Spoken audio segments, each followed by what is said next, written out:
Hello, my name is John Carlos Gonzalez, and I'm going to be talking to you about reverse engineering of software and is ever ethical. So, the number one argument against reverse engineering is that if an individual or an organization produces a product,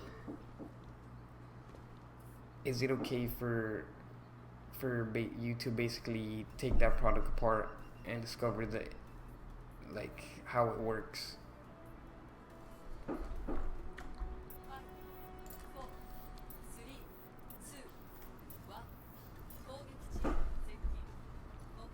There's um there's many uses for reverse engineering though.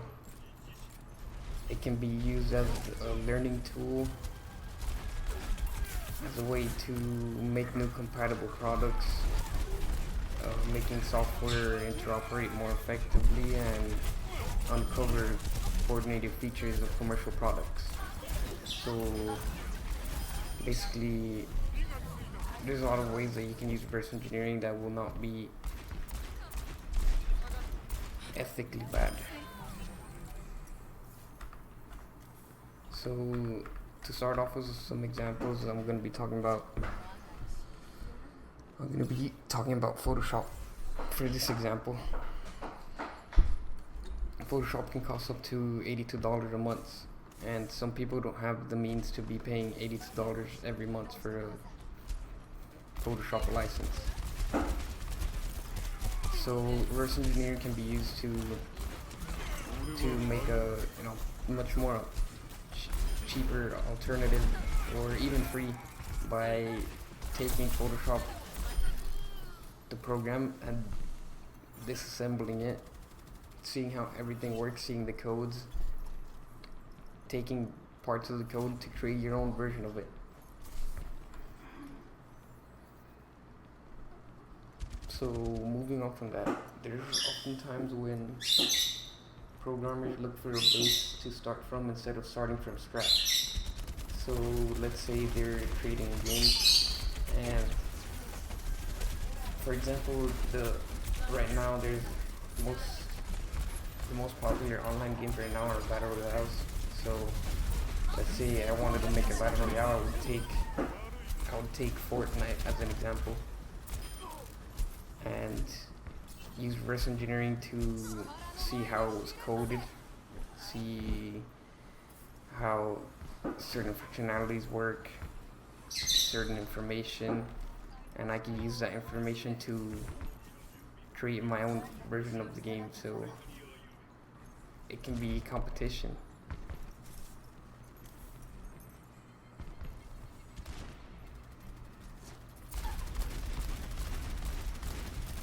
There's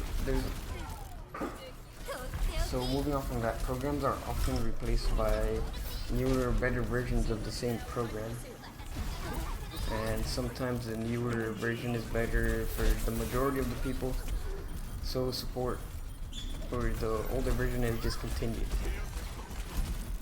But there's cases where people still need the old program and its functionalities on the newer software. For example, if I was using a program on Windows 7 and I upgraded my operating system to Windows 10, and I still need to use that program,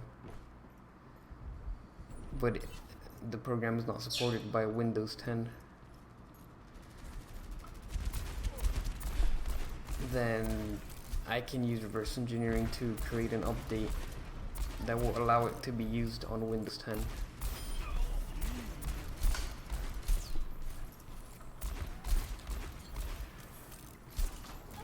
Reverse engineering is also used by programmers very often to like a learning tool. Basically, they can see what steps were taken and what was implemented in a program to make it function the way that it did, and they can use that information to create their own version of it.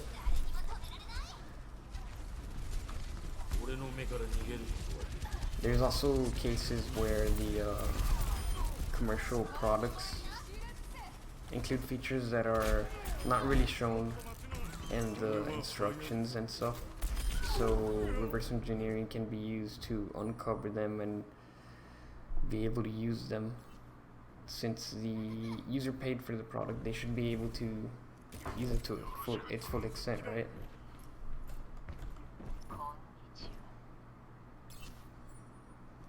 There's also some rare cases in which programs are made for certain types of operating systems only. For example, I want to play a game that on a Mac, and it's only supported by Windows and Linux.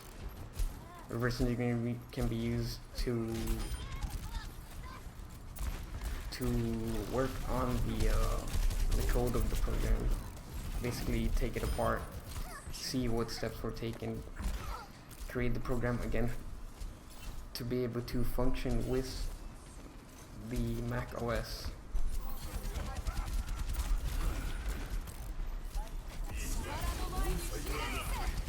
Now there's a common argument when it's talking about reverse engineering, and it's talking about when you purchase a car. So basically, when you buy a car, it has a hood that you can open to see the engine. Is it wrong for you to open the hood of the car that you purchased with your own money and see how it works? Or should it be against the law for you to open it? Basically, it's talking about if I buy a car, should I be able to look at the engine, or is it too much of a risk for the company for me to be looking at the engine of the car that I purchased, because they fear that I'll be able to reconstruct a version of it, maybe even better version of it.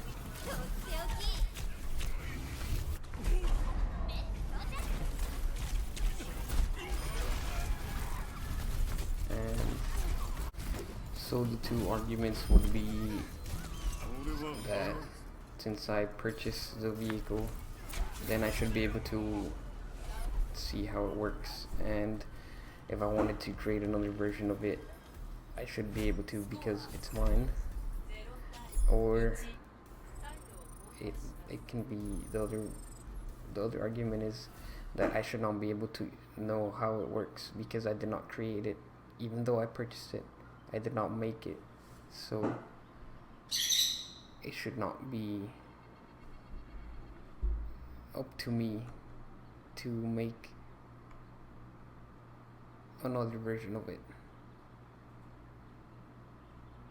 without license.